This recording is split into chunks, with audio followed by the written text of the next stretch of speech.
नमस्कार।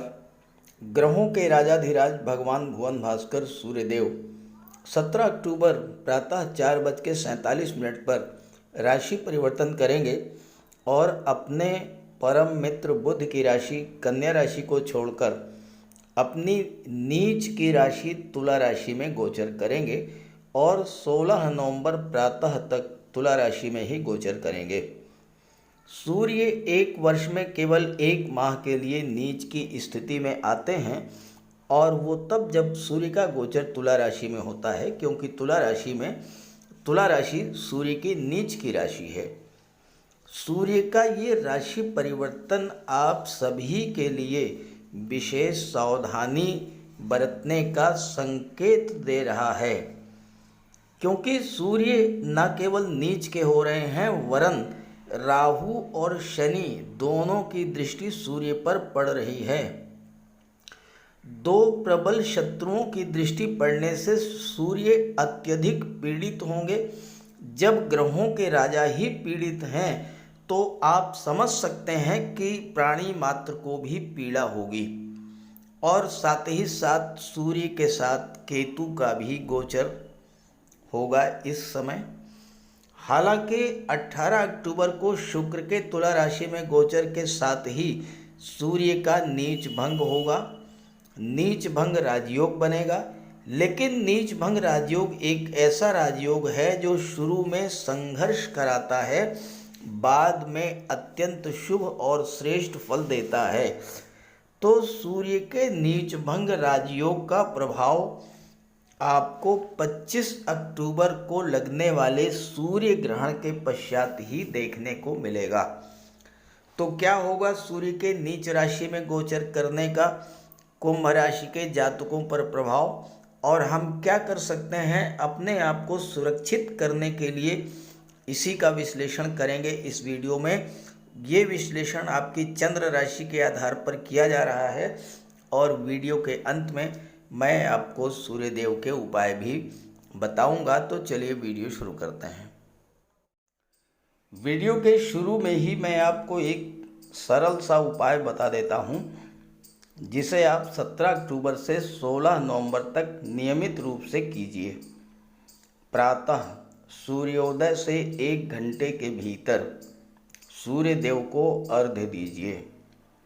तांबे के लोटे में जल, लाल पुष्प, रोली, अक्षत, लाल चंदन और थोड़ा सा गंगा जल लेकर सूर्यदेव को अर्घ्य दीजिए।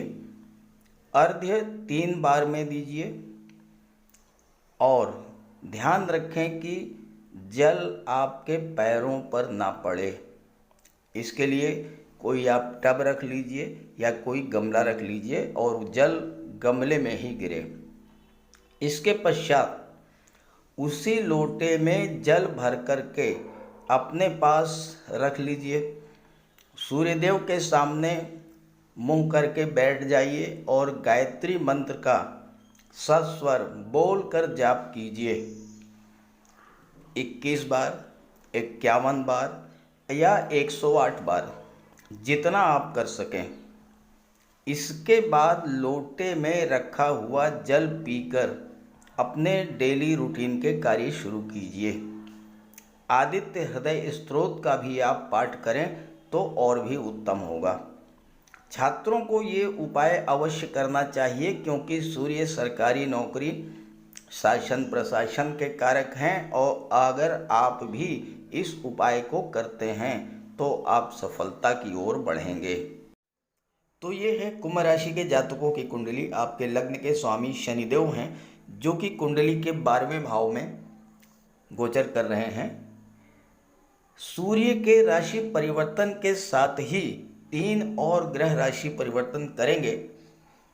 सूर्य 17 अक्टूबर को तुला राशि में गोचर करेंगे।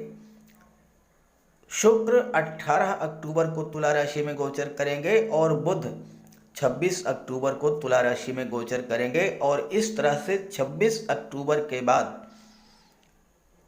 आपकी कुंडली के भाग्य भाव में चतुर्ग्रही योग बनेगा। 4 ग्रहों का गोचर भाग्य के भाव में होगा।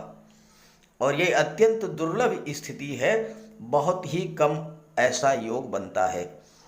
मंगल भी 16 अक्टूबर को राशि परिवर्तन करके मिथुन राशि में आ जाएंगे, पंचम भाव में गोचर करेंगे। राहु पराक्रम के भाव में, देवगुरु धन के भाव में गोचर कर रहे हैं। ये तो हैं ग्रह स्थितियां। आगे बढ़ने से पहले मैं आपको सचेत कर देना चाहता हूं कि इस एक माह के गोचर के दौरान आपके जीवन में क्या क्या समस्याएं आ सकती हैं। सूर्य आत्मविश्वास के कारक हैं, आत्मसम्मान के कारक हैं। आपको अपने अंदर आत्मविश्वास की कमी देखने को मिलेगी। राहु की दृष्टि पड़ने से आपके मन में भ्रम पैदा होगा। किसी भी कार्य को शुरू करने से पहले आपके मन में भ्रम और असमंजस की स्थिति बनेगी।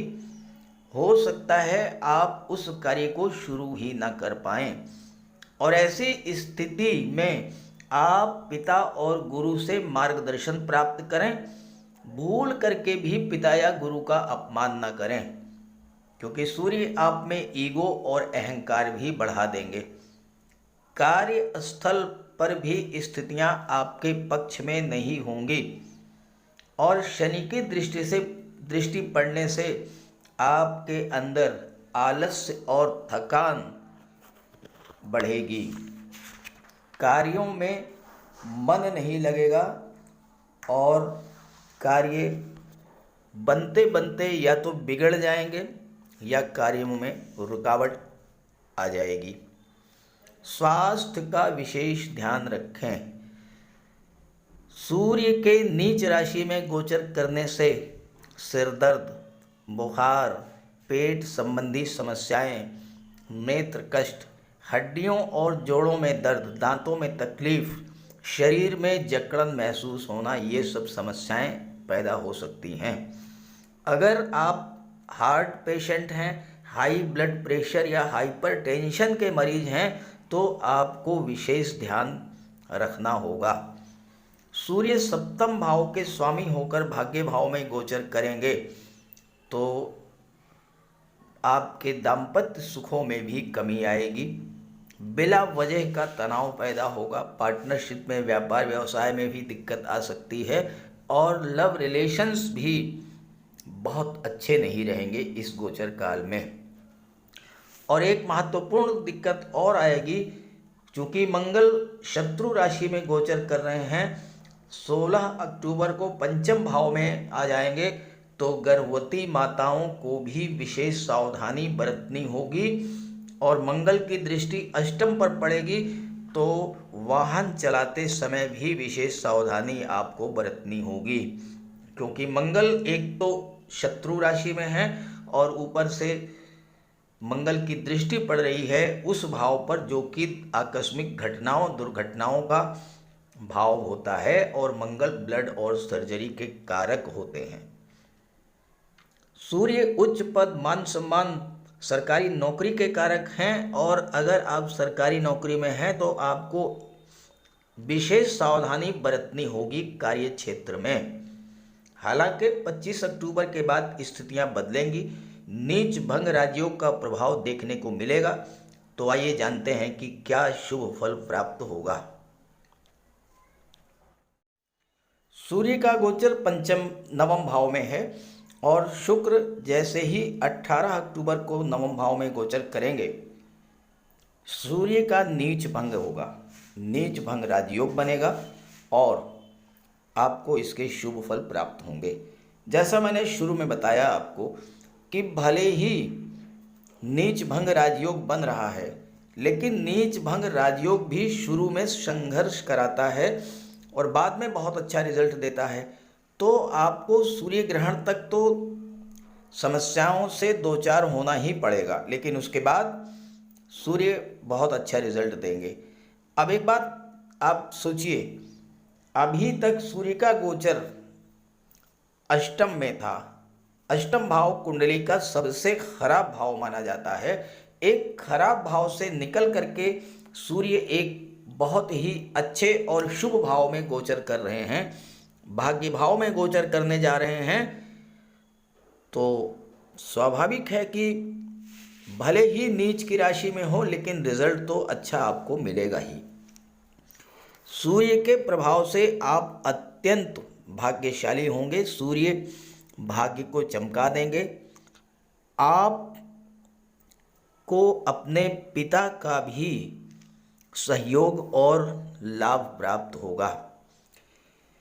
26 अक्टूबर को बुध भी आ जाएंगे और स्थितियों में और भी सुधार होगा। बुध पंचम भाव के स्वामी होकर के भाग्य भाव में गोचर कर रहे हैं, तो छात्रों के लिए ये समय बहुत अच्छा होगा, क्योंकि बुधादित्य योग जब बनता है कुंडली में तो वो सरकारी नौकरी का कारक होता है। सूर्य और बुध का बुधादित्य राजयोग बनेगा और उससे आपको नौकरी भी मिल सकती है। साथ ही साथ उच्च शिक्षा के लिए आप विदेश भी जा सकते हैं, क्योंकि नवम भाव उच्च शिक्षा का भी होता है। सूर्य की दृष्टि पड़ेगी तीसरे भाव पर, तो तीसरा भाव छोटी छोटी यात्राओं का होता है, नवम भाव बड़ी यात्राओं का है। तो अगर आप सरकारी सेवा में हैं, गवर्नमेंट सेक्टर में हैं, तो आपका ट्रांसफ़र भी हो सकता है। हालांकि भाग्य के साथ देने के कारण आपको मनचाही जगह मिल जाएगी। ये कोई ज़रूरी नहीं है कि किसी दूसरे शहर या दूसरे ज़िले में आपका ट्रांसफ़र हो। यह भी संभव है कि आप जहाँ पर कार्य कर रहे हैं उसी कार्यालय में किसी दूसरी सीट पर भी आपका ट्रांसफ़र हो सकता है। परिवार से लगाव बढ़ेगा और चूंकि सूर्य सप्तम के कारक हैं, तो परिवार का और जीवन साथी के स्वास्थ्य का विशेष ध्यान रखें। सूर्य आपको अद्भुत नेतृत्व क्षमता प्रदान करेंगे और अगर आप राजनीति में हैं या किसी मल्टीनेशनल कंपनी में हैं, आप लोगों का नेतृत्व करेंगे और आपके अधीन सैकड़ों हजारों कर्मचारी काम करेंगे। सूर्य के परम मित्र हैं देवगुरु बृहस्पति, जो कि आपकी कुंडली में महाधनी योग बना रहे हैं। और अगर आपकी कुंडली में, आपके जीवन में देवगुरु की महादशा या अंतर्दशा चल रही हो या सूर्य की महादशा या अंतर्दशा चल रही हो, तो महाधनी योग के प्रभाव से बहुत अधिक धन की प्राप्ति होगी। लेकिन एक बात ध्यान दीजिएगा कि सूर्य जो धन आपको देंगे उस धन का उपयोग आप अपने लिए नहीं कर पाएंगे। आपका धन आपके परिवार पर, सामाजिक कार्यों पर, धार्मिक कार्यों पर खर्च होगा, क्योंकि सूर्य के प्रभाव से आप गृहस्थ होकर भी तपस्वी जैसा जीवन बिताएंगे। तीर्थ यात्राएं करेंगे इस गोचर काल में। उच्च शिक्षा के लिए विदेश जा सकते हैं सूर्य के प्रभाव से। और चूंकि शुक्र भी सूर्य के साथ हैं, शुक्र भाग्य भाव में बैठे हैं और चतुर्थ भाव के स्वामी हैं, तो आपको विभिन्न वाहनों का सुख भी प्राप्त होगा। मकान भी आप खरीद सकते हैं, मकान बनवाना शुरू कर सकते हैं, मकान का डेकोरेशन कर सकते हैं, कोई प्रॉपर्टी खरीद सकते हैं, या मकान, वाहन, पुराना वाहन बेच करके नया वाहन भी आप खरीद सकते हैं।